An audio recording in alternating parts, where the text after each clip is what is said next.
If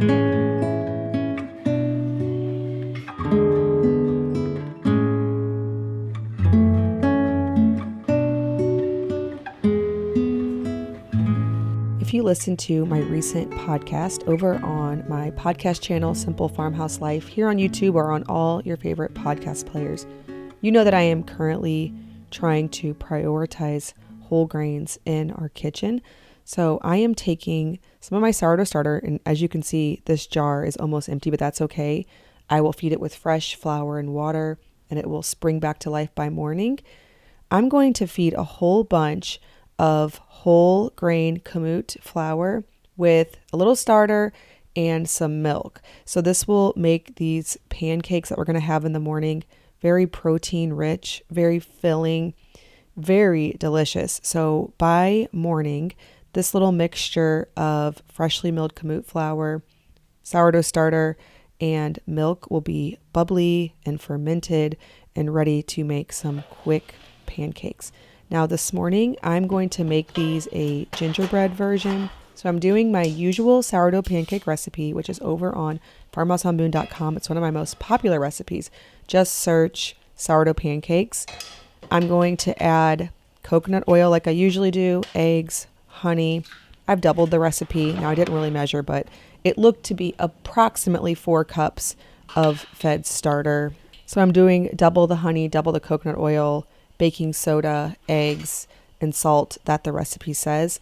I'm also adding in some ginger and cinnamon to make these a Christmas and wintertime version. Delicious gingerbread pancakes.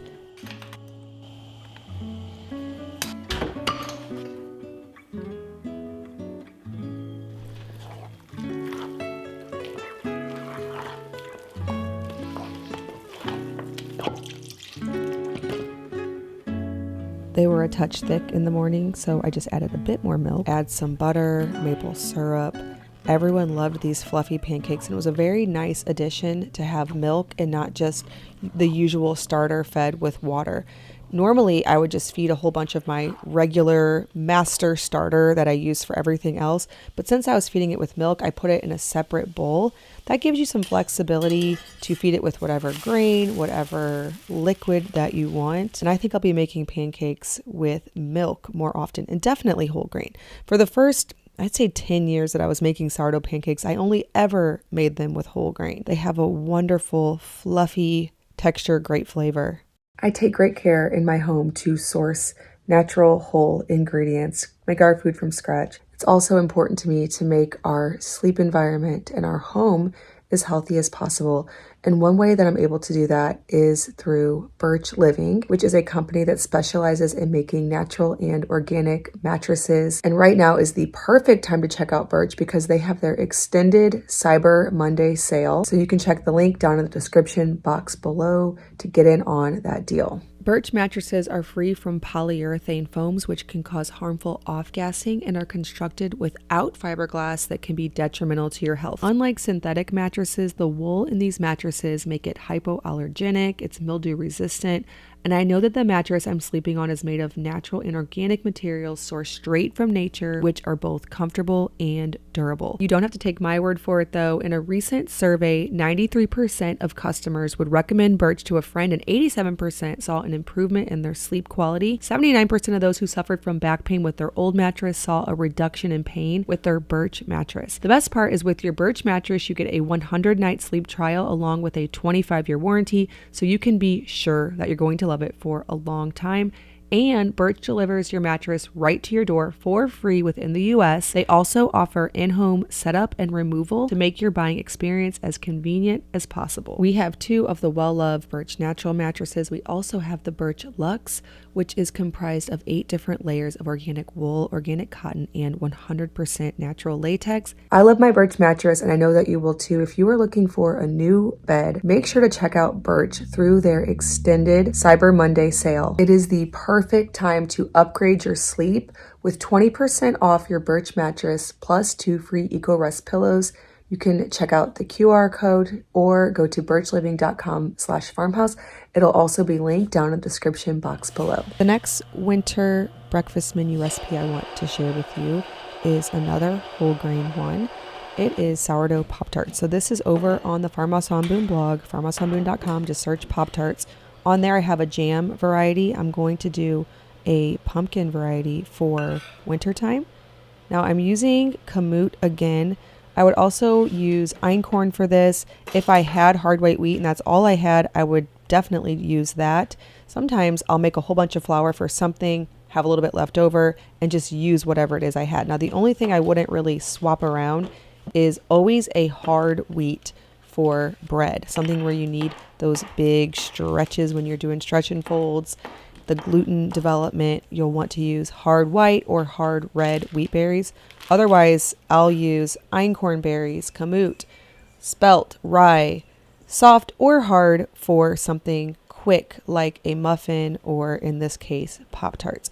So I'm doing the recipe exactly as it is over on farmhouseonboone.com, except the only difference is I am using whole grain flour, and then we're going to do the filling a bit different tomorrow. I'm going to stash these in the fridge. These are a great make-ahead thing. You can get this dough going, put it in the fridge for up to 5 days, and then when you're ready, get it back out of the fridge, roll it out, make the filling of your choice. So today I'm doing 1/2 cup pumpkin puree, 2 teaspoons of pumpkin pie spice, and 1/3 cup of brown sugar. I'll divide the dough in two, roll it out into a rectangle, and then divide that rectangle into 4 equal parts with a pizza cutter.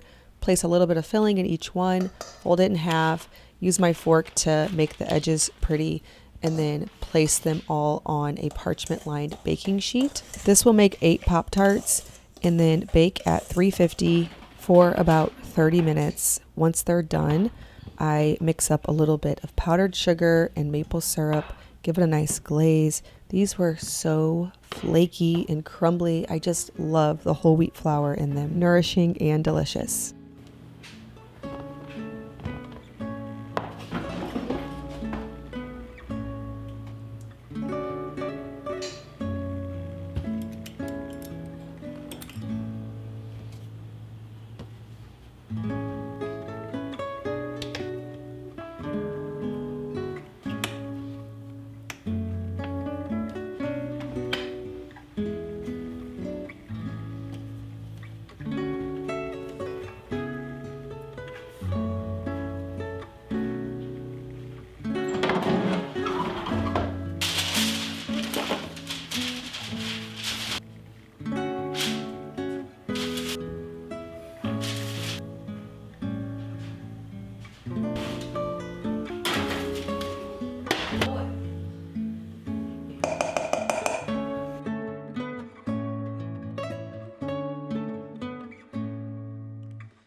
Good.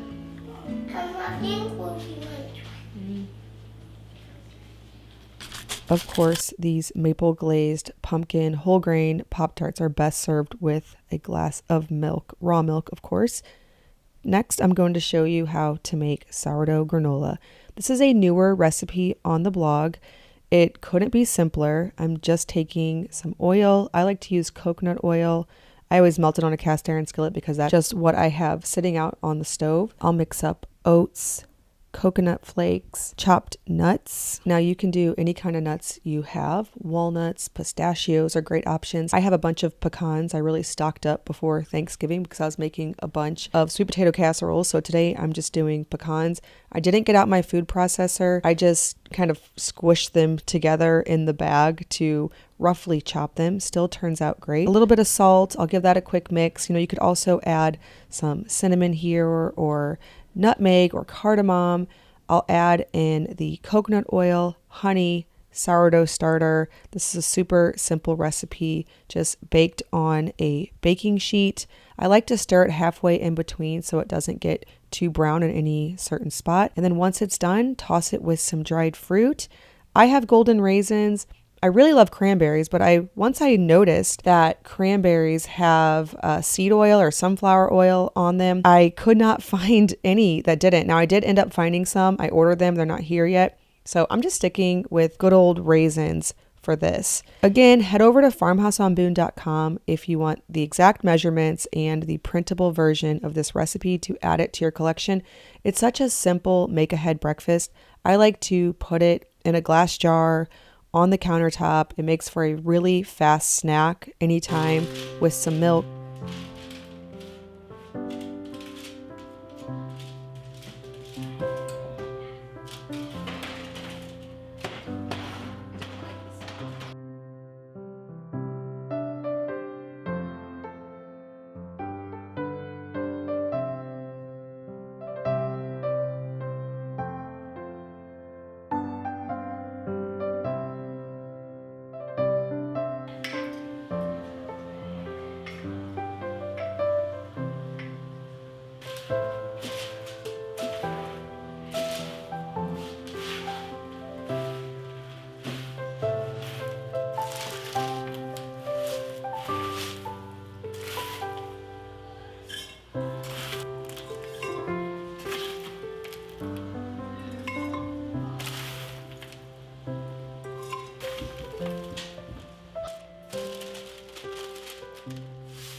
I am grinding up half kamut flour and half einkorn.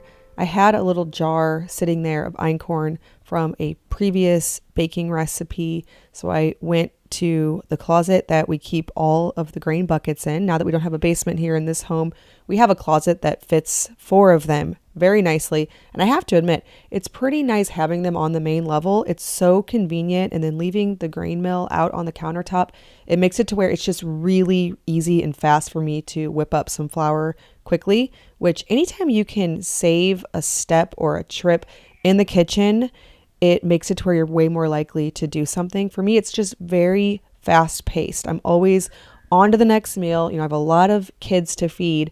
And so when there's a little bit of friction in that routine, it does make it more tricky to do things like mill my own flour. So being very set up for it and taking some steps to see if that's possible really helps. Now, I don't know that I would have thought to store the flour or the grain, the whole grain, on the main level of a house, because I don't think I would have been not creative enough, but just necessity is the mother of invention, and there's no basement here. So I had to find somewhere to stash it on the main level, and I'm realizing just how much I like that. It's getting my wheels turning for the new house. Like, where could I put some kind of closet to store bulk grains? Now, you think bulk, why would I want to store it on the main level? But I'm accessing those buckets just so often because I want to try this grain and that grain. So anyways, I am doing this sourdough pumpkin coffee cake with half kamut, half einkorn freshly milled. That's why there's a little bit of a color difference here in the flour. I'm just going to stir the two together. Since this is more like a cake, I don't have to use hard white wheat. And so both of these grains are suited perfectly for this recipe. So I'm following the recipe exactly as it is over on farmhouseonboone.com. The only change I'm making is putting in this whole grain flour instead of all purpose. I do find that the smaller I can get the flour, the finer I can get it, the better it performs. So on my mock mill, I go beyond the 0. So you turn the little dial, if you have one, to 0. I turn it even less than 0. It took me a while to figure that out. Maybe I have my stones set up wrong. I don't know for sure. All I know is when I flip it a little bit less than 0, it makes the perfect fine flour for every recipe. So I can get these big, nice stretch and folds for my bread with the hard white or hard red wheat. And then it also makes a very fine flour to make things like this cake. This recipe comes together like any other cake recipe except for with the addition of sourdough. So I did my dry ingredients and then I added in the wet ingredients. Of course, pumpkin is thrown in there as well. And then you spread half the cake into a 9x13. I just greased mine with a little bit of butter. Add in half of the crumbled topping, which I also put the whole grain flour in for the flour in that portion of the recipe as well. And then half of the cake and then half of that crumbled topping again. It bakes up so delicious. Tastes great with coffee, but also with some milk in the morning or a great make ahead breakfast. Now, if you want to do more of a long fermentation, You can mix it up and let it sit out at room temperature. For that, I wouldn't add things like the baking soda, baking powder, and salt until after that first ferment, or you can do the whole thing, stash it in the fridge. There's a couple different options there. I am doing a quick variety today, but it tastes great either way, and it's a definite crowd pleaser. I gotta claim that, Mama. You claim that? Yeah. Okay, you want to go to the table? I'll give it to you.